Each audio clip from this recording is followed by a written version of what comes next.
Welcome to Violin Adventures number 132.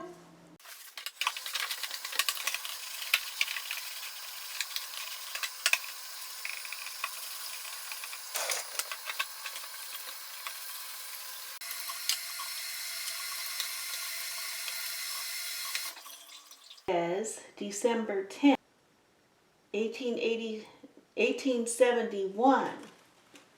So I'm not sure why they keep putting dates in here unless they're treating it each year. They've got 70, and then here's 71, and this is 77, and over here is 1865. Okay, I've got my magnifying glass here, and I'm going to try and see if I can make any of this out.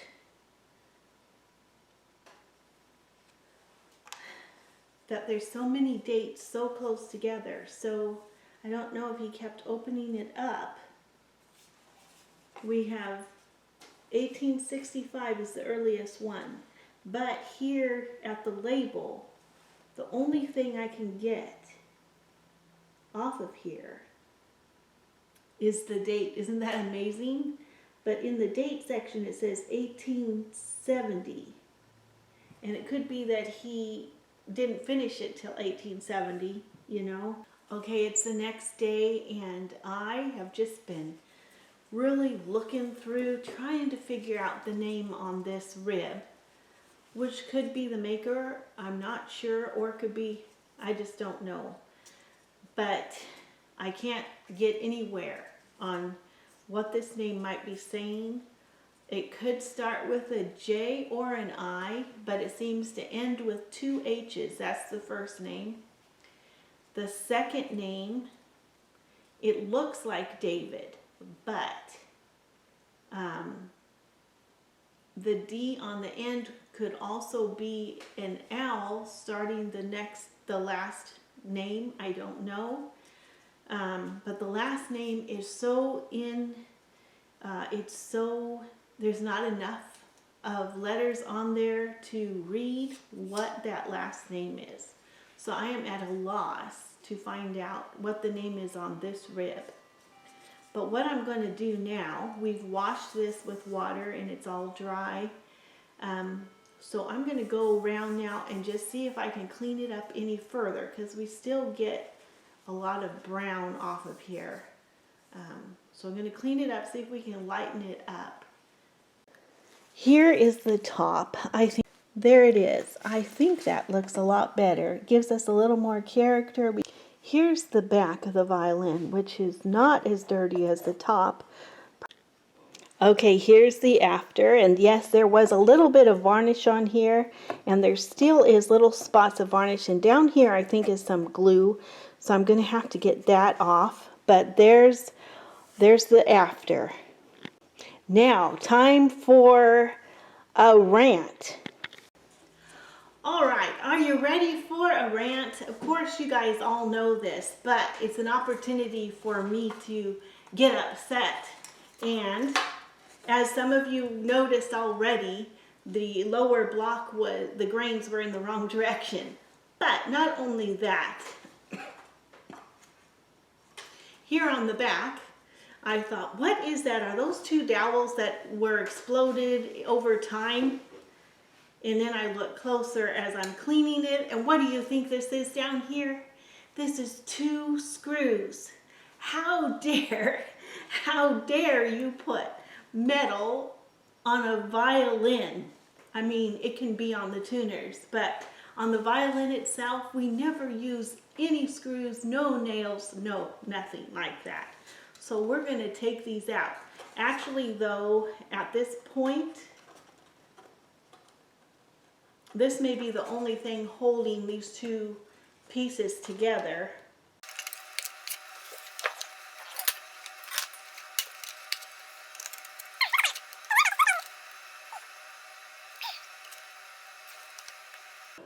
Oh, look at that. The screws are disintegrating. Okay, I gave Tim a call because I've been trained with wood, but not with metal. And we're going to try to get these screws out because they are not budging.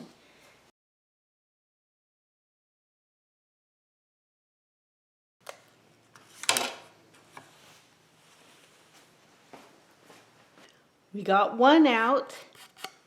Now we'll try the other side. Okay, while cleaning the inside of this one section I couldn't read.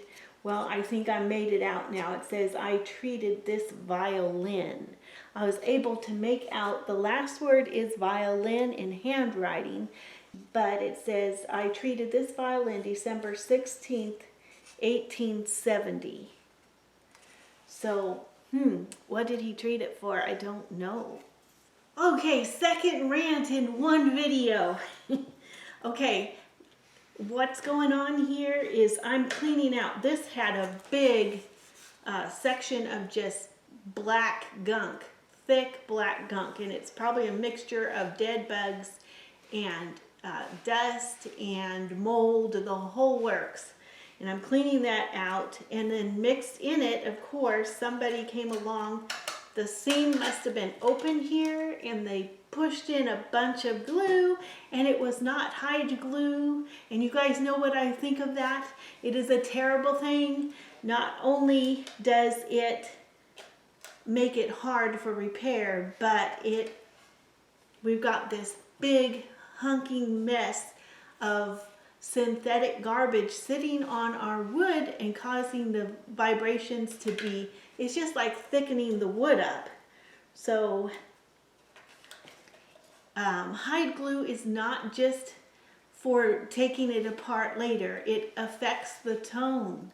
It keeps the vibrations going and doesn't leave a big layer of synthetic garbage on our beautiful pieces of art. Okay, I'm done with my rant, but just a reminder, never use any other kind of glue on a violin except Hide glue. I'm just looking at the writing. I'm assuming that this was an older man by the writing, and when he said, I treated this violin December 16th, 1870, and then over here 7 years later, December 24th, 1877, the writing is a lot bigger and a lot bolder. So maybe his eyesight was going. Well, the little bits of the name that I can make out, if this is a name here on the label, it's definitely M-E-N at the end of the word, M-E-N. And I can't make out the rest. That's just unique because most names seem to end in M-A-N rather than M-E-N. So I've been looking through here and I haven't found any. I haven't looked through every single word, but just looking for an M-E-N is very hard. Also, on the rib that had writing, I thought it might have been Isaiah David, but definitely the middle word could be David, but not for sure. It looks like it starts and ends with a D. The first one could start with a J, but it seems to end with an H. But anyway, those are the clues that I have at this point. This violin is definitely a mystery violin, and now what I need to do is move on to some other projects. I've spent a lot of hours on this, and we need to get some other work done too. So I'll leave you with that. I don't know if I'll get any further work done on this, but if you guys have any ideas, please feel free to leave it in the comments below. Working on the new cello. Okay, you guys, this is a beautiful day. We're near the end of the day. It's actually 6 o'clock here, but everything is starting to bud. I'm sure that it's budding for you guys too, but it's a little later sometimes out here in Kentucky. But we're gonna go on a little trip here, and We're going to cut the back of the cello, but I'm doing a little cheating here because that's a lot of wood I got to get off before I can really shape it. So, taking you on a little hike, and I'll show you what I'm doing. Okay, here we are with our big old cello. I'm going to route out a lot of the extra wood. That'll just save me a lot of labor.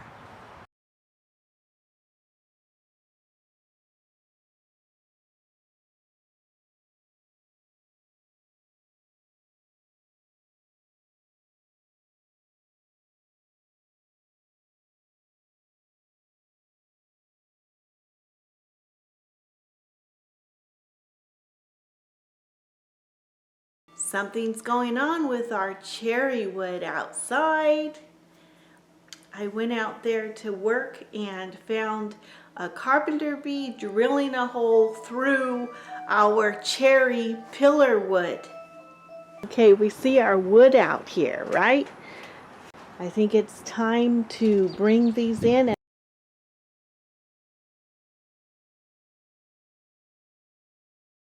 Okay, there's our final stack. The mystery violin. Okay, what I think I need to do next is stabilize all the pieces. And we have the back here was in two pieces. I have it clamped, not glued yet. I don't want it to warp, so I set it like that. I'm looking at the top, and I can't check for tone until I get all the cracks fitted up. So looking at the neck, I know that I need to separate the neck from the top here because it is not at the right angle anyway. So that's the next thing I'm going to do.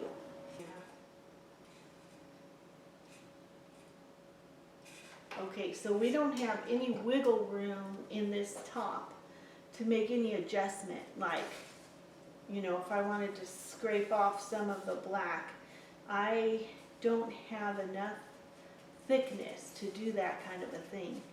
I have satisfied my mind that I'm not going to figure out the name, but the latest that I came up with as far as trying to read this name is it looks to me like Joseph David rather than Isaiah David, and that may be clear off, but it looks like a J and it ends with, it almost looked like two H's, but it could be the fancy P and then H for Joseph. So that's where I came up with Joseph. And then maybe David, it looks like it begins and ends with a D. And then the last name was really hard to make out, but now that the wood is dry, it could possibly start with a D or an R and an E. Definitely the second letter is an E, but after that it's really hard to tell. So I did look through my book and I went through all the DEs and the REs and couldn't find anything like it. And that could be the maker or that could be the owner of the violin. I just don't know. But I've done enough research, I think, that I'm not going to be able to figure out. So I'll just be content with what we've got. Which means that the violin is still a mystery, who the maker might be. We have a few clues, but they don't give us a solid answer.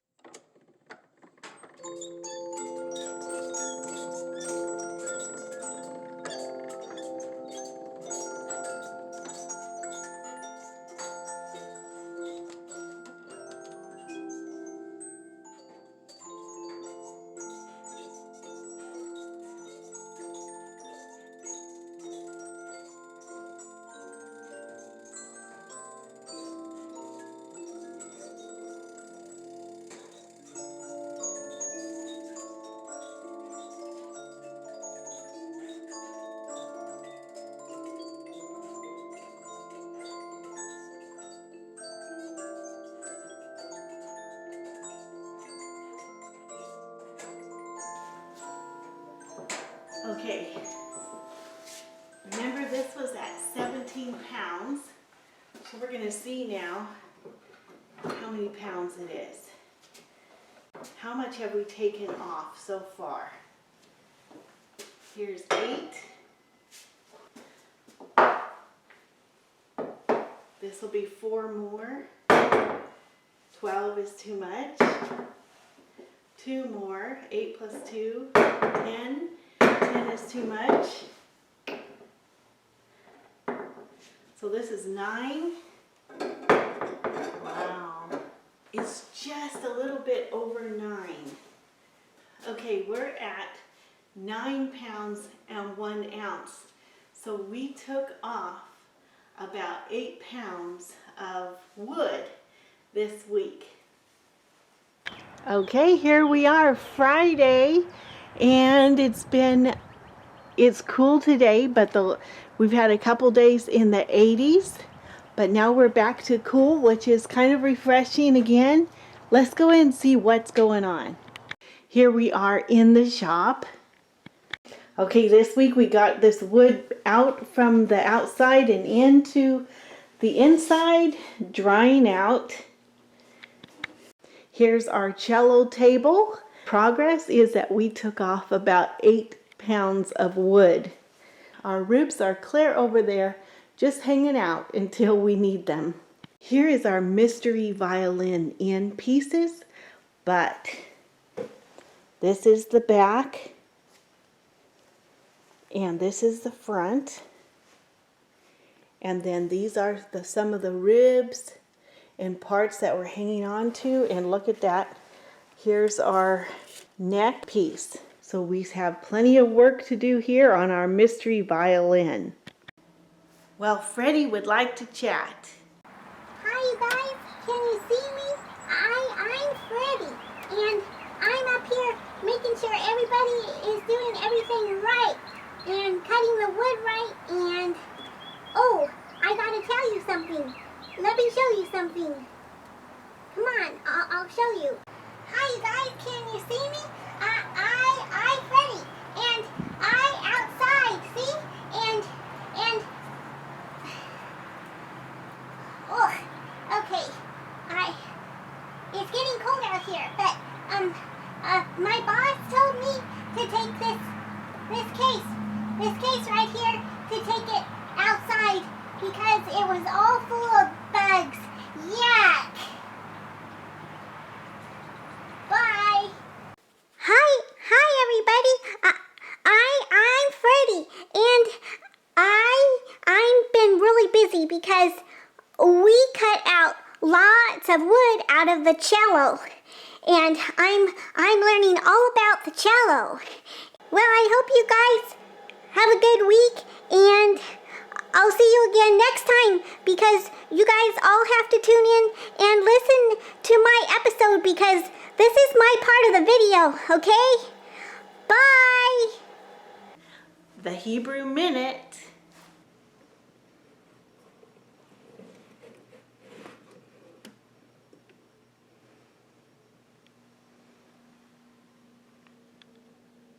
Vahu macholah mipsha'enu, and then we'll skip a whole bunch here and go to here.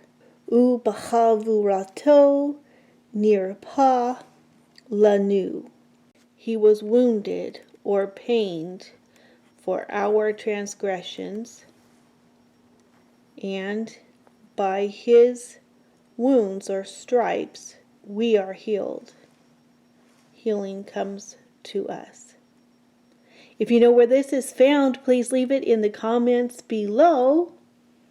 And happy Passover, Hag Sameach.